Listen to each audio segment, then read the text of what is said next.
Hey, welcome to Feed Your Family of 4 to 5 for under 25. Good morning.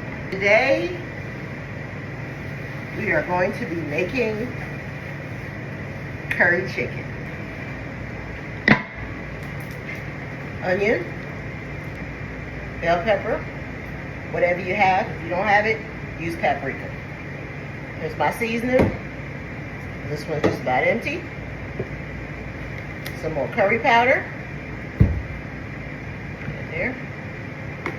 Dry or fresh thyme. Fresh red pepper. I'm gonna go ahead and cut all this up, whatever needs to be cut up, and we go get into it. Y'all know I got my little chop. I ain't doing all that work in 2025. So I got my little chop. I'm only making a small amount of curry, enough for 4 to 5 people. Take the inside out, throw it in the trash, put it in your chop.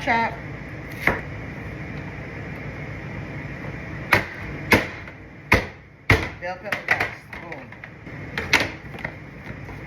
Drop your red onion in. You got celery, put celery in it. You got carrots, put carrots in it.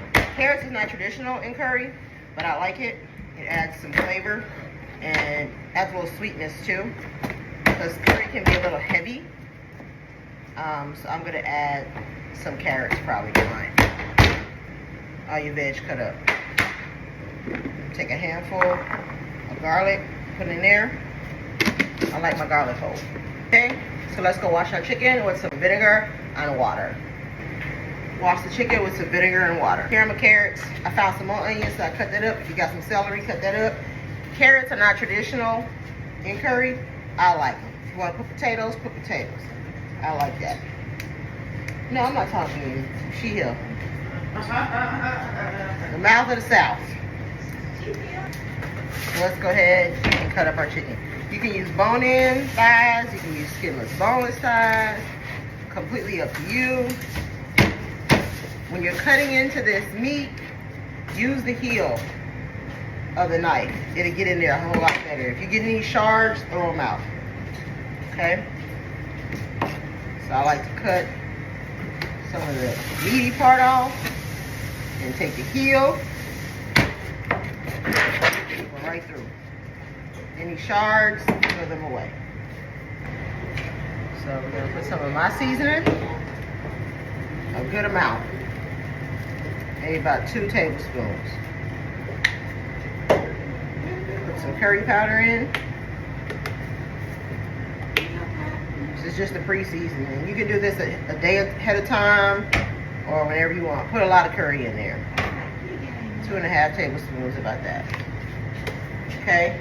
We're gonna mix this up.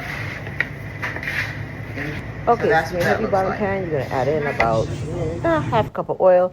You're going to throw in about 4 to 5 tablespoons of curry powder. You're going to burn the curry. Not technically burn it. You just want to cook it a little bit. And then you're going to throw in your chicken, and you want to get a nice sear, a nice brown color on it. Not burnt, but you want to get a nice brown color, kind of like that, on your chicken.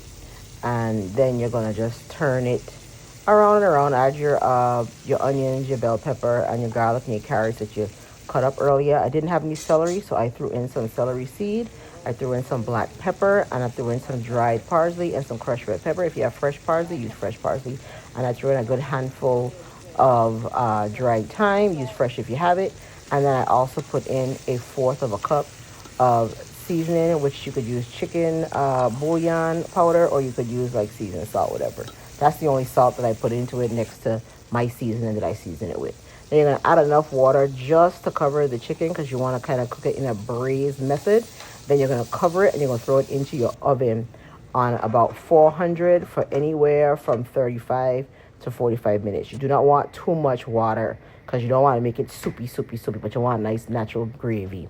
And that's that. Now you have curry chicken. Serve it on top of some peas and rice, which is very affordable, or on top of white rice, and then add some plantain, and there you are. Thank you, guys.